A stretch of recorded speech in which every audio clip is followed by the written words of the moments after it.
सनाम को जोहार ज्ञान सेन यूट्यूब चैनल पाहटा सेद खन सनाम को सगुन दाराम दलाबन गाते को तेहन दो आर मिट्टी नवा वीडियो अगू कते हेज अकना और नवा वीडियो दो बन नेल दाड़ेया सान्ताली ग्रामार जहां दो आबोते को मेता कना रोनोल रोनोल रेना गे तेहन दो बन नेला गोरन जहां दो इंग्लिश ते को मेता कना पार्सन ताले तेला तेहन दो नवा गोरन चेत कना और गोरन दो तीन भाग रे हटिंग कना ओना को मिमिटा ते जतो बन पढ़ावा ओना मांग रे जहां को नवा चैनल पुइलु बन नेल या उनको को ठे अरदास नवा चैनल बो सब्सक्राइब मा ओना साथे बेल आइकन से घंटे बन दबावा एनखान अपेठेत अडिल गो नोटिफिकेशन सेटेरो और इना वीडियो बन नेल दाड़ेया डिस्क्रिप्शन रे टेलीग्राम ना लिंक एम कना एनखान लिंक रे बन जॉइन मा और नवा कोरेना नोट को बन नाम दाड़ेया देला ताले बाबन बिलोमा तेहना वीडियो बन एतोबा सान्ताली ग्रामार रेना हुयु कना रोनोल पाठ से रोनोल हटिंग तेहन दो बन नेला गोरन से पार्सन ओका साबात ते ललई से बक्ता आजमी से श्रोता और जहां बाबत रे जहाना लई से बाडायोआ ओनागे गोरन को मेता कना जेलका इन आम उनी नोआ अड़ को दो मिमिटा गोरन अड़ कना से पार्सन अड़ कना गुरु गोंके लेकाते नुनुम परिस रिन जीवान बिन जीवान को ओकोय आर ओका को तीना गोर गोरज रेया कना ओना दो गोरन को मेता कना जहां नुनुम आर नुनुम परिस जीवान बांग जीवान को ओना कोगे गोरन दो को मेता कना नोडे ताले डेफिनेशन लेकाते बन उयहर दोहयमा गोरन दो चेत को मेता कना ᱧᱩᱛᱩᱢ ᱯᱟᱹᱨᱤᱥ ᱨᱤᱱ ᱡᱤᱣᱤᱭᱟᱱ ᱵᱤᱱ ᱡᱤᱣᱤᱭᱟᱱ ᱠᱚ ᱚᱠᱚᱭ ᱟᱨ ᱚᱠᱟ ᱠᱚ ᱛᱤᱱᱟᱹᱜ ᱜᱚᱨ ᱜᱚᱨᱚᱡᱽ ᱨᱮᱭᱟᱜ ᱠᱟᱱᱟ ᱚᱱᱟ ᱫᱚ ᱜᱚᱨᱚᱱ ᱠᱚ ᱢᱮᱛᱟᱜ ᱠᱟᱱᱟ ᱤᱱᱟᱹ ᱯᱚᱨᱮ ᱵᱚᱱ ᱧᱮᱞᱟ ᱥᱟᱱᱟᱢ ᱠᱷᱚᱱ ᱟᱯᱟᱱ ᱛᱮᱫ ᱜᱮ ᱢᱮᱱᱮᱫ ᱤᱧ ᱨᱚᱲ ᱨᱮᱭᱟᱜ ᱵᱟᱹᱲᱛᱤ ᱜᱚᱨᱚᱡᱽ ᱢᱮᱱᱟᱜᱼᱟ ᱤᱱᱟᱹ ᱠᱟᱛᱮᱱ ओका गे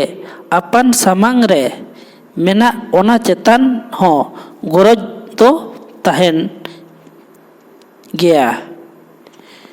इना कतेन आर हो संगिन रे मेना नेलो कान बांग नेलो काना कोरे हो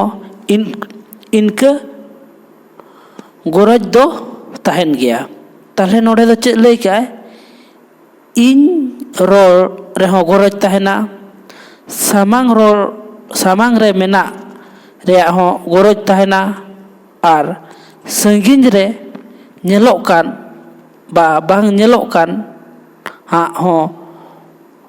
गोरज दो तहन गया ताले नो नोआ अड़ कोगे इन तापरे सामांग तापरे संगिन रे जहां तहना ओना को दो मिमिटा गोरन से पार्सन को मेता कना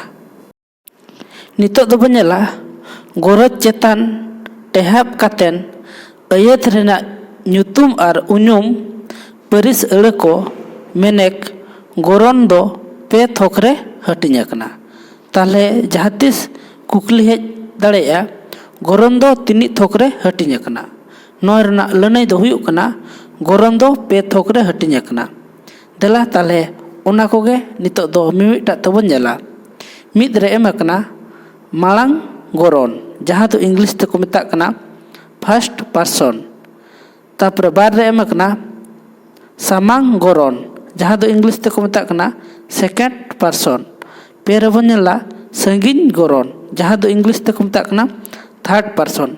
ताले नोआ को मने बन दोहयमा मिमिटा ते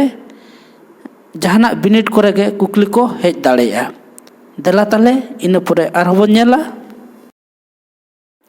जहां गोरन को बन नेल किया मिमिटाग ते जतो बन बिसिड़िया एतहब रे एम लेता ने मालांग गरन जहाँ तो इंग्लिश ते को मेता कना फर्स्ट पर्सन जहाँ उनुम ते ररोड़ी आर बांग आजोमिजा बाडायोआ ओना दो मालांग गरन को मेता कना जेलका इन अलांग आले आबो अलिंग एमान नोआ अड़े को दो मिटा मालांग गरन से फर्स्ट पर्सन को मेतागा तेला तले नितो दो दैकेल करते बनेला इन चिट्ठिन ओल एदा ताले नोडे दो इन दो हुयुग कना मालांग गरन जहाँ दो को लैया फर्स्ट पर्सन इना पर ओतरे बनेला आले ले पढ़ाव कना ताले आले ले पढ़ाव कना नोआ दो माने मालांग गरन कना नितो दो बनेला सामांग गरन जहाँ दो को मेता कना सेकेंड पर्सन जहाँ उनुम साबात ते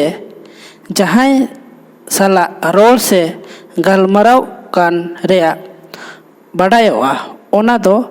सामांग गरन को मेता कना जेलका आम अबिन आपे एमान को माने आर मिद होल हाँ जहाँ बन मेताय कना कि बाबो दोसे कना ओना ओनकाना अड़ दो सामांग गरन से सेकेंड पर्सन बो मेता कना देला ताले नितो दो दैकेल कते बनेला आम असलम चला कना ताले जहाँ हाँ सेकेंड पर्सन उनी दो सामांग गरन बन मेनेया आपे सेनोक पे माने अडी होल हाँ को बुझाव कना जहाँ रे किंतु सेकेंड पर्सन जहाँ रे ओना दो सामांग गरन बाकान सेकेंड पर्सन को मेता कना ताले सेकेंड पर्सन से सामांग गरन मेन लेखा चेत बन बुझा जहाँ उनुम साबात ते जहाँ साला रोल से गालमराव कान रेया बाडायोआ ओना दो सामांग गरन को मेता कना ताले उहर दोहे माबो नोडे जहाँ माने आर मिद होल बन दोसेया किंबा आर मिद होल बुझावा ओना दो हुयुग कना सामांग गरन जहाँ लका आम अबिन आपे एमान को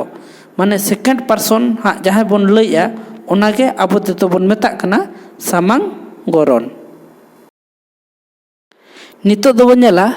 संगिन गरन जहाँ तो इंग्लिश ते को मेता कना थर्ड पर्सन जहाँ उनुम साबात ते आजोमिज आर बांग ललई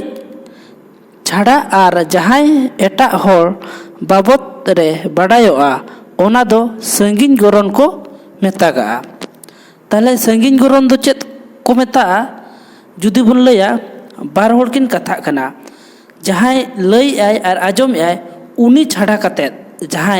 एटा होल को बुझावा ताले ओना दो संगिन गरन को मेता कना ताले चेत लेका देला ताले बनेला आज उनी करू अकिन उनकिन आको उनको एमान को ताले नोआ अड़े कोरे खन बो बुझाव दाड़े कना संगिन गरन दो चेत कना मेतेन तेला ताले नितो दो दैके लेका तो बनेला ओरे एम कना उनी दाका इसिनेदाय ताले इन हो बन इसिने से आज हो बाय इसिने ओको इसिने उनी तो मिट्टी हुयुग कना संगिन गरन अड़ कना इना परे ओतरे बन नेला कुनी नकिजो कनाय ताले ओकोय नकिजो कनाय कुनी दो मिट्टी हुयुग कना थर्ड पर्सन ओना चिका नोआ दो हुयुग कना संगिन गरन तेहेना गरन से पर्सन वीडियो दो नोडे गे चाबा कना वीडियो बन लाइक मा ओना साउते चैनल होबन सब्सक्राइब मा और बेल आइकन से घंटी होबन दबा मा एनखान आपेठे अडी लगन नोटिफिकेशन सेटर और इन्या वीडियो बन नेल दाड़ेया डिस्क्रिप्शन रे टेलीग्राम ना लिंक एमकना सनाम को अरदास टेलीग्राम बो जॉइन मा और नुआ कोरेना नोट को बन नाम दाड़ेया मा ताले तेहेना वीडियो दो नोडे गे तहन कना ᱟᱨ ᱪᱟᱞᱟᱜ ᱪᱟᱞᱟᱜ ᱛᱮ ᱡᱚᱴᱟᱣ ᱴᱷᱮᱡ ᱜᱟᱛᱮ ᱠᱚᱴᱷᱮᱡ ᱵᱚᱱ ᱥᱮᱭᱟᱨ ᱢᱟ ᱟᱨ ᱞᱟᱭᱤᱠ ᱛᱟᱵᱚᱱ ᱯᱮ ᱟᱨ ᱠᱚᱢᱮᱱᱴ ᱠᱟᱛᱮᱫ ᱵᱟᱲᱟᱭ ᱦᱚᱪᱚᱧ ᱛᱟᱵᱚᱱ ᱯᱮ ᱵᱷᱤᱰᱤᱭᱳ ᱧᱮᱞ ᱠᱟᱛᱮᱫ ᱪᱮᱫ ᱞᱮᱠᱟ ᱵᱚᱱ ᱵᱩᱡᱷᱟᱹᱣᱮᱫᱼᱟ ᱥᱮ ᱵᱟᱵᱚᱱ ᱵᱩᱡᱷᱟᱹᱣᱮᱫᱼᱟ ᱟᱨ ᱚᱠᱟ ᱞᱮᱠᱟᱱ ᱵᱷᱤᱰᱤᱭᱳ ᱠᱚ ᱟᱹᱜᱩ ᱫᱚᱨᱠᱟর ᱚᱱᱟ ᱦᱚᱸ ᱞᱟᱹᱭ ᱛᱟᱵᱚᱱ ᱯᱮ ᱟᱨ ᱢᱟ ᱛᱟᱦᱞᱮ ᱛᱮᱦᱮᱧᱟᱜ ᱵᱷᱤᱰᱤᱭᱳ ᱫᱚ ᱱᱚᱰᱮ ᱜᱮ ᱛᱟᱦᱮᱱ ᱠᱟᱱᱟ ᱫᱚᱦᱲᱟ ᱛᱮ ᱥᱟᱱᱟᱢ ᱠᱚᱜᱮ ᱜᱚᱰ ᱟᱨ ᱡᱚᱦᱟᱨ